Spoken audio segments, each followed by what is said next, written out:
Doctor, I'm getting this case ready for you to approve.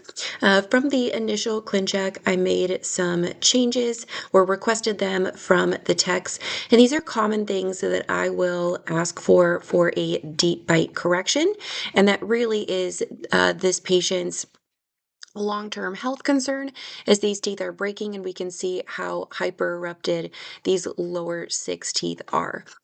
If we were to have accepted this initial treatment plan, I can say that this absolutely would have ended in a posterior open bite. Reason being is that these lower six teeth really need to intrude, and they are going down and being intruded on this ClinCheck plan. But without multiple flat horizontal retention attachments like this style, these teeth are not going to actually clinically intrude. In order to get these teeth to push down, the aligners have to be locked in with these horizontal undercuts, at least two, if not three, when it's a bigger deep bite. Teeth don't move 100% the way that the ClinCheck shows. What we're looking at on the ClinCheck is just the model on which the aligner is made. And the aligner is a clear, flexible appliance, and teeth are not so willing to push into bone. It's a more resistant movement.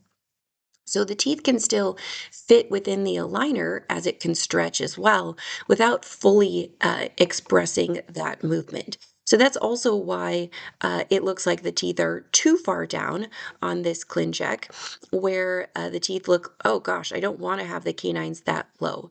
For intrusion in particular, we always need to over treat it. We need the appliance to have more of a bend, so to speak, in the aligner so that we will clinically get something that looks more like this. So as the crowding were to unfold, because the teeth move buccolingually fairly easily, but if these lower teeth didn't come down all the way, which they absolutely wouldn't have, then this would end up with a full anterior interference and a posterior open bite. The patient already has a stable occlusion and a sufficiently wide arch, so moving these molars isn't needed. It looks pretty to have this widened arch, but molars don't behave on the in the mouth the way that the ClinCheck shows.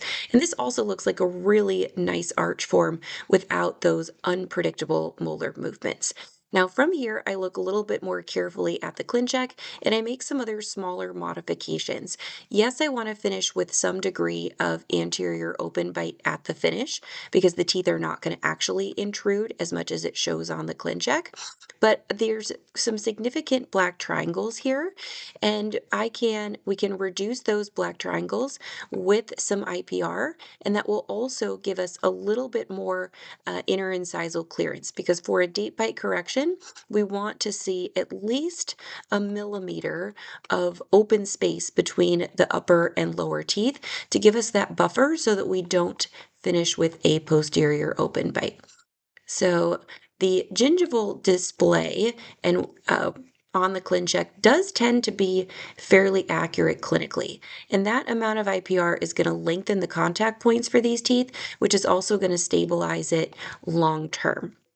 And that stabilization keeps these teeth from relapsing as much because pinpoint contacts are able to slip from each other. I also always want to have an attachment on on both upper laterals. Laterals can be squirrely teeth that don't track as well. And so having some additional surface area with a attachment my default is generally the retention attachment is what we prefer. Last but not least, I don't want to pull that tooth down as much. I want to make that more even with the centrals. And then this case should be ready for us to approve.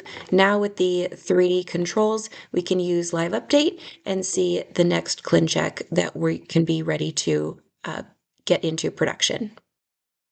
Now, with the updated treatment plan, we have a very predictable and helpful case for this patient where this deep bite is going to be nicely corrected. I feel very confident in all of the movements that are being planned here. And so this is going to be a wonderful treatment for this patient.